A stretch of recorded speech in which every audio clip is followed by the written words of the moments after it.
গত 2 মাস ধরে পূর্বস্থলী থানার চুপি মহাশয় ময়দানে লিগ কাম নকআউট ফুটবল প্রতিযোগিতায় ফাইনাল খেলা অনুষ্ঠিত হলো রবিবার বিকেলে। ফাইনালে 3-0 গোলে নবদ্বীপ কোচিং ক্লাব পরাজিত করে চুপি অকিংটন ক্লাবকে। এদিন মাঠে ছিল ফুটবল প্রেমীদের ভিড়ে কানায় কানায় ভর্তি। খেলার শেষে দুই দলের হাতে ট্রফি তুলে দেন অকিংটন ক্লাবের secretary Tapas Kumar Bhowmick, club president Jyotiprasad Roy মহাশয় এবং অন্যান্য প্রাক্তন খেলোয়াড়রা।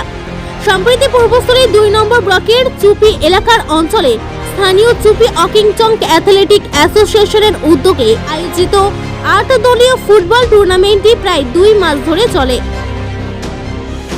আমরা দীর্ঘ 10 বছর ধরে এই মোবাইল ছাড়াও ফুটবল ধরো এলাকার হারিয়ে যাওয়া ফুটবলকে পুনরায় সুপ্রতিষ্ঠিত করার লক্ষ্যে, শিশু মনের বিকাশ ঘটানোর লক্ষ্যে আমরা এই এগিয়ে যাচ্ছি। এবং আজকে যে টুর্নামেন্টটা আপনারা দেখলেন, এটা হচ্ছে বিগত 2 মাস ধরে 8টা টিমের অনূর্ধ্ব 12 বছরের শিশুরাই একমাত্র অংশগ্রহণ করতে পেরেছে এবং 8টি দল অংশগ্রহণ করেছে আমাদের এই টুর্নামেন্টে।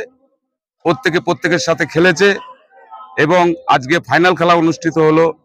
এই খেলায় 8টি দল অংশগ্রহণ করেছিলেন: Bandel Banichakra, Krishnanagar central, Bidyanagar football coaching camp, Chupi Okington association athletics এবং আরো বিভিন্ন দল অংশগ্রহণ করেছিল। রবিবার সন্ধ্যা নাগাদ অনুষ্ঠিত হয় টুর্নামেন্টের ফাইনাল খেলা।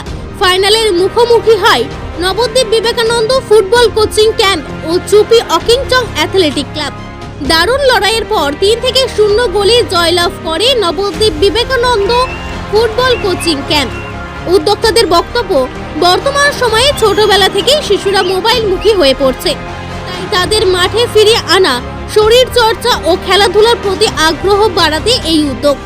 খেলার শেষে এই দলের খেলোয়াড়দের হাতে পুরস্কার তুলে দেওয়া হয়।